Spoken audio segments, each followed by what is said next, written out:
Triplets ने बताया, असली दुस्वप्न तो तीसरे फ्लोर पर पहुंचते ही शुरू हुआ था। जैसे ही एस रैंक प्लांट मॉन्स्टर जागा, वहां जीने का एक बेरहम नियम लागू हो गया। हर एक दिन एक स्टूडेंट, चाहे जिंदा हो या मरा हुआ, उसकी बलि चढ़ाना जरूरी था। ये ऐलान होते ही कॉमनर फैक्शन ने बिना एक पल गंवाए नोबल्स का शिकार शुरू कर दिया। जो भी अपना बचाव नहीं कर पाता, उसे बेरहमी से मारकर सीधे उस प्लांट मॉन्स्टर के आगे फेंक दिया जाता। वहां सिर्फ कत्लेआम था, आदिम और बेरहम, जहां लोग बिना जरा सा पछतावा किए मार रहे थे और निगल रहे थे।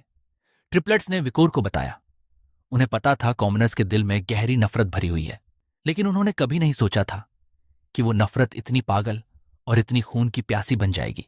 भाइयों में से एक मानता है, जब उसने डॉगमा को उन भयानक हत्याओं को सिर्फ जिंदा रहने का तरीका कहते सुना, तो उसका दिमाग ही सुन्न पड़ गया था। लेकिन विकोर इस सब पर सोचता है तो उसे एहसास होता है, खुद को सभ्य कहने वाला नोबल फैक्शंस भी कोई बेहतर नहीं था, क्योंकि उन्होंने भी वोट करके मासूम लड़कियों को जबरदस्ती बलि बनने के लिए धकेल दिया था। आखिरकार धोखे और नफरत का यही जहरीला चक्र वही चीज थी जिससे डीमन एम्दुसियस अपनी ताकत बढ़ाना चाहता था। ट्रिपलेट्स बताते हैं, वो लोग अंधेरे में छिपकर किसी तरह जिंदा बचे रहे, लेकिन चौथे फ्लोर पर उतरते ही पकड़ लिए गए और गुलाम बना दिए गए। भारी जंजीरें घसीटते हुए वो आखिरकार अपने लॉर्ड से दोबारा मिल पाए। किस्मत से वो भूख से नहीं मरे, क्योंकि उन्हें उस लाल पेड़ के बेहद पौष्टिक रस के बचे हुए कतरे छाटकर अपनी ताकत बनाए रखने का मौका मिल गया था, और अब उनके कैद करने वाले भी हार चुके थे। तीनों भाई उत्साह से पूछते हैं, क्या अब वो खुलकर विकोर को अपना लॉर्ड कह सकते हैं और उसकी मशहूर पहचान को छिपाना बंद कर दें? उधर पेड़ के नीचे चोटों से टूटा हुआ डॉगमा पड़ा था, लेकिन उसका दिल सिर्फ गुस्से से भरा हुआ था और वो नोबल्स से पूरा बदला लेने की कसम खा रहा था। विशाल पेड़ की जड़ों के अंदर बने खोखले हिस्से में शुद्ध, गाढ़ा और जानलेवा लाल रस धीरे धीरे जमा हो रहा था। जब विकोर और ट्रिपलेट्स आपस में बात कर रहे थे, तभी घायल डॉगमा बड़ी मुश्किल से दोबारा खड़ा हुआ। बदले की आग ने उसे पूरी तरह अंधा कर दिया था। वो लड़खड़ाते हुए उस खोखली जड़ तक पहुंचा और बिना कुछ सोचे अपना चेहरा सीधे उस लाल रस में डुबोकर ऐसे पीने लगा जैसे कल नाम की कोई चीज ही ना हो। ये देखकर डेक्रेबिया बुरी तरह घबरा गया और चीख कर चेतावनी दी, इतना सारा रस एक साथ पीने से उसकी आत्मा तुरंत भ्रष्ट हो जाएगी और वो सचमुच का मॉन्स्टर बन जाएगा। खतरे को समझते ही विकोर बिजली की रफ्तार से उसकी तरफ दौड़ा, ताकि इस पागलपन को यहीं खत्म कर सके। लेकिन हमला करने से पहले ही एक सिस्टम स्क्रीन अचानक उसके सामने आकर खड़ी हो गई और उसे रुकने पर मजबूर कर दिया। सिस्टम ने उसे इंतजार करने का आदेश दिया और एक नया क्वेस्ट सामने रख दिया। उसे पूरी तरह बदल चुके डॉगमा को मारना होगा, लेकिन अगर उसने उसके बदलने की प्रक्रिया के दौरान हमला किया तो मिशन उसी पल फेल हो जाएगा। जैसे जैसे वो लाल रस असर दिखाने लगा, डॉगमा की चमड़ी जगह जगह से फटने लगी। पागलों की तरह मुस्कुराते हुए वो इंसान के रूप में अपनी आखिरी इच्छा बड़बड़ाया कि वो हर एक नोबल का सफाया कर देगा। अगले ही पल उसका शरीर दर्दनाक तरीके से फटने और मुड़ने लगा। उसकी मांसपेशियां फूलकर ऐसी भयानक शक्ल लेने लगीं कि देखने वालों की रूह कांप जाए। ट्रिपलेट्स डर के मारे आंखें फाड़कर उस बनते हुए मॉन्स्टर को अपने सामने बढ़ते देखते रहे, जबकि विकोर भी गंभीर चेहरे के साथ सब कुछ खामोशी से देख रहा था। आखिरकार वो बदलाव पूरा हो गया और सिस्टम ने उसकी पहचान A+ रैंक हेलफायर डीमन के रूप में की। 4 मीटर ऊंचे ऐसे राक्षस के रूप में जो सिर्फ नफरत से चल रहा था और जिसके दोबारा इंसान बनने की कोई उम्मीद नहीं बची थी। डेमनिक ट्रांसफॉर्मेशन एक भयानक श्राप है जो इन्फेक्शन, काले जादू या बेकाबू मैजिकल पावर की वजह से इंसान की पूरी समझ और होश छीन लेता है। एक बार ये बदलाव पूरा हो जाए तो उस इंसान की सबसे गहरी इच्छाएं कई गुना बढ़कर टेढ़ी और डरावनी बन जाती हैं और वो सिर्फ तबाही मचाने वाली मशीन बनकर रह जाता है। अब पूरी तरह बदल चुका डॉगमा काली रेत पर झुककर बैठा था। उसकी शक्ल इतनी बदल चुकी थी कि उसे पहचानना भी मुश्किल था और उसकी डरावनी नजरें सीधे वाइकर पर टिक गईं। विकोर एक सेकंड भी नहीं गंवाता।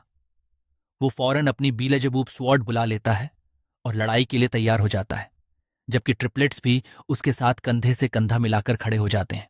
लेकिन जैसे ही दोनों तरफ से भिड़ंत होने वाली होती है, एक जोरदार आवाज पूरे माहौल को हिला देती है और विकर पलटकर देखता है कि बीच में आने की हिम्मत आखिर किसने की। वो डॉगमा के कॉमनर फैक्शन के बाकी लोग थे जो भाले उठाए वहां पहुंचते हैं और अकड़ते हुए चिल्लाते हैं कि अब वाइकर चारों तरफ से घिर चुका है। वे खुशी से अपने बॉस को पुकारते हैं, सोचते हुए कि वे उसे विकोर के गुस्से से बचाने के लिए मदद लेकर आए हैं, लेकिन उन्हें जरा भी अंदाजा नहीं था कि वे किस आफत में घुस चुके हैं। अचानक वो विशाल डीमन हवा में ऊंची छलांग लगा देता है और उसके अपने साथी भी हैरानी से एक दूसरे को देखने लगते हैं कि आखिर ये करने क्या वाला है। अगले ही पल भयानक धमाके के साथ वह जमीन पर आ गिरता है और अपने ही एक बेवकूफ साथी को विशाल पंजे से कुचलकर खून में डुबो देता है, जबकि बाकी गैंग डर के मारे थर थर कांपने लगती है। आग में घिरा वो मॉन्स्टर बड़बड़ाता है कि उसे अपना बदला चाहिए, और अब साफ दिख रहा था कि उसके लिए दोस्त और दुश्मन सब एक जैसे हो चुके हैं। उसके अंदर इंसानियत का नामो निशान नहीं बचा था, और अगले ही पल डॉगमा अपने वफादार साथियों को बेरहमी से चीरकर टुकड़े टुकड़े कर देता है। विकोर तुरंत ट्रिपलेट्स को पीछे हटने का इशारा करता है और अपनी पॉकेट डायमेंशन खोलकर अपना सबसे बड़ा ध्रुव का पत्ता निकाल लेता है।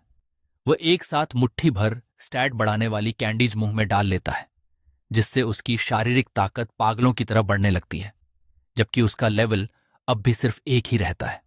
उधर डॉगमा का भ्रष्ट दिमाग खुशी से झूम रहा था, क्योंकि खून की हर बूंद के साथ उसे अपनी ताकत और बढ़ती हुई महसूस हो रही थी। जो कभी डीमन स्लेयर बनने का सपना देखता था, अब ताकत के नशे में पूरी तरह डूब चुका था और पागलों की तरह हंसते हुए कह रहा था कि यही नरक उसकी असली दुनिया है। वो फैसला कर चुका था कि अब वो हर किसी को मारेगा, लूटेगा और चीर डालेगा। अपने ही साथियों के खून के तालाब में खड़ा वो पूरी तरह पागल नजर आ रहा था। विकोर आराम से आगे बढ़ता है और कहता है कि हो सकता है लाल रस ने इस बदलाव की शुरुआत की हो, लेकिन सच तो यह है कि डॉगमा शुरू से ही एक सनकी कातिल था। विकोर सीधे उससे पूछता है कि क्या उसे एहसास भी है कि उसने अभी अपने ही साथियों को मार डाला है, लेकिन डॉगमा बस तिरस्कार भरी मुस्कान के साथ उसे घूरता रहता है। उस भ्रष्ट मॉन्स्टर के लिए ये खौफनाक कत्लेआम बस एक खेल था। वो वाइकर पर दहाड़ते हुए उसे भी मौत के इस खेल में शामिल होने का न्योता देता है और अपना विशाल शरीर उसकी तरफ फेंक देता है।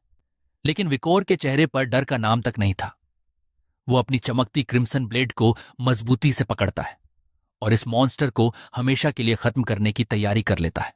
जैसे ही लड़ाई शुरू होती है, विकर इतनी तेजी से लगातार वार करता है कि वो विशाल मॉन्स्टर मजबूर होकर पीछे खिसकने लगता है। डॉगमा किसी तरह उन वारों को रोकते हुए समझ जाता है कि उसका ये दुश्मन पहले से कहीं ज्यादा तेज और कहीं ज्यादा ताकतवर बन चुका है। अचानक मॉन्स्टर पलक झपकते ही विकर के पीछे पहुंच जाता है और पूरी ताकत से हमला करता है ताकि एक ही वार में उसे खत्म कर सके। लेकिन वाइकॉर की प्रतिक्रिया उसकी सोच से भी तेज निकलती है। वो बड़ी आसानी से उस हमले से बच निकलता है और एक बहते हुए वार में डॉगमा की विशाल बांह काटकर अलग कर देता है, जिससे वो दर्द और गुस्से में जोर से दहाड़ उठता है। बौखलाया हुआ डीमन पीछे हटता है और अपने मुंह से हेलफायर की एक विशाल लहर छोड़ देता है, पूरी कोशिश करते हुए कि वाइकर को राख में बदल दे। लेकिन जैसे ही आग का धुआं छंटता है, डॉगमा की आंखें सदमे से फैल जाती हैं, क्योंकि उसका जानलेवा हमला वाइकर को छू तक नहीं पाया था। वाइकर तो पहले ही हवा में पहुंच चुका था और मौत बनकर सीधे उसके ऊपर उतर रहा था। बर्फ जैसी शांति के साथ विकोर बेस्करविल स्वॉर्ड स्टाइल की दूसरी टेक्निक इस्तेमाल करता है और डॉगमा की बाहों को चीरता हुआ आगे निकल जाता है। जानलेवा इरादों के साथ अब वह सेवज टीयरिंग टीथ टेक्निक से इस लड़ाई का हमेशा के लिए अंत करने की तैयारी करता है।